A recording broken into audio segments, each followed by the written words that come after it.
AP court typist copyist exam పాసైన వాళ్లందరికీ congrats. అద్భుతం. మొదటి అడ్డంకి అయితే దాటేశారు. కానీ అసలు కథ, అసలైన పరీక్ష ఇప్పుడే మొదలవ్వబోతోంది.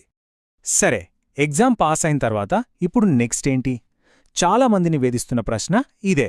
డోంట్ వరీ, ఈరోజు మనం ఆ కన్ఫ్యూషన్ మొత్తం క్లియర్ చేసేద్దాం.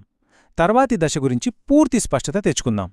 మన ప్రయాణంలో తర్వాతి దశ, ఇంకా చెప్పాలంటే ఫైనల్ రౌండ్, ఈ స్కిల్ టెస్ట్. ఇక నుంచి మన ఫోకస్ అంతా కేవలం దీనిపైనే ఉండాలి. ఒక్క విషయం మాత్రం చాలా క్లియర్గా గుర్తుంచుకోవాలి. ఇంతకుముందు రాసిన పరీక్షలో వచ్చిన మార్కులు అభ్యర్థుల్ని కేవలం ఈ స్టేజ్ వరకు తీసుకొచ్చాలి అంతే. కానీ ఉద్యోగాన్ని డిసైడ్ చేసేది మాత్రం ఈ స్కిల్ టెస్ట్లో చూపించే పర్ఫార్మెన్సే. ఇక అందరికీ వస్తున్న అతిపెద్ద సందేహం ఫిజిక్స్ సంబంధించింది. దీని గురించి ఇప్పుడు సూటిగా స్పష్టంగా మాట్లాడుకుందాం. అందరి మదిలోనూ ఇదే